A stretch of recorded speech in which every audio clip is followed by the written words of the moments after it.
she's also waiting for her in Nairobi. A declaration. She's not been declared. Yes. That does look like her. Yes. The anti-riot police.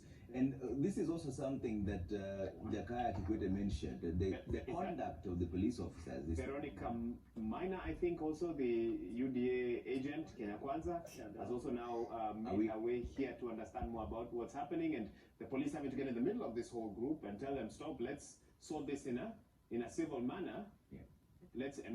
Are we able to listen in to some of this and hear what the conversation is about in between there? We don't have sound, Trevor, but as soon as we have access to some sound from this the floor of this auditorium, we will convey it for our viewers. It seems like some sort of a commotion, just sparks, and as soon as the authorities or the security forces there get in and defuse the situation, then hopefully this can be handled offline.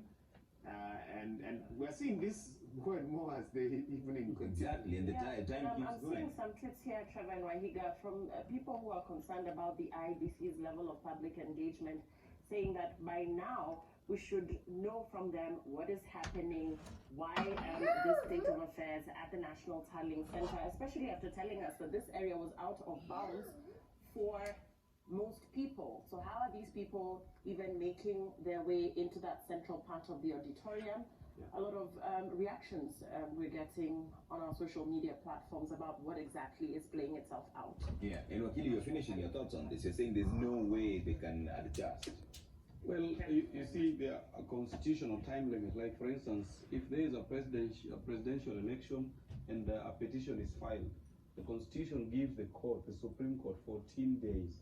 They must deliver a verdict within 14 days. If they go beyond 14 days, that verdict is invalid.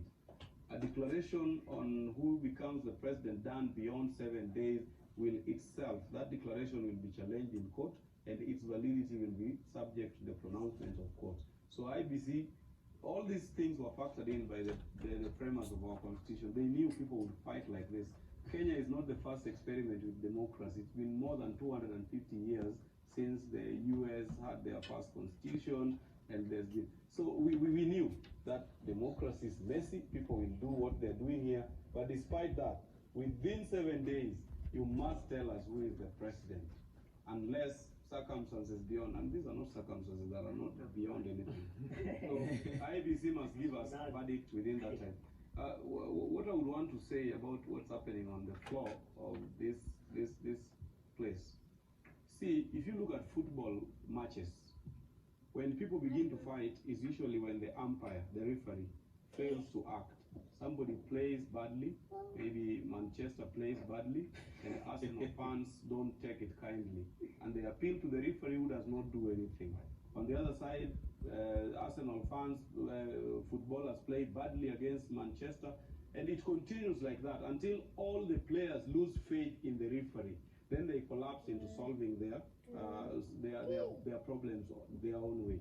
So people will resort to violence, as you're seeing on the floor here, when both sides think that the referee, which is IEBC in this case, is not playing its role. Yeah. So if IEBC played its role in a transparent way, we would not be seeing this kind of things. I can see there the police are watching as people are being frog-marched by civilians, So I don't know whether this has reduced to mob justice, but the primary responsibility for peace in this hall lies with IEBC. They must do all the processes there in a manner that satisfies the major contenders there. The Azimio team and the Kenya Kwanza team, they must be satisfied that the issues they are raising are being addressed by the senior IEBC officials in that room. I have been here before, Trevor. Some times ago I was at the Bomas of Kenya as a deputy presidential agent, and it reached a time when violence broke on the floor of that house. We were all chased away by the GSU.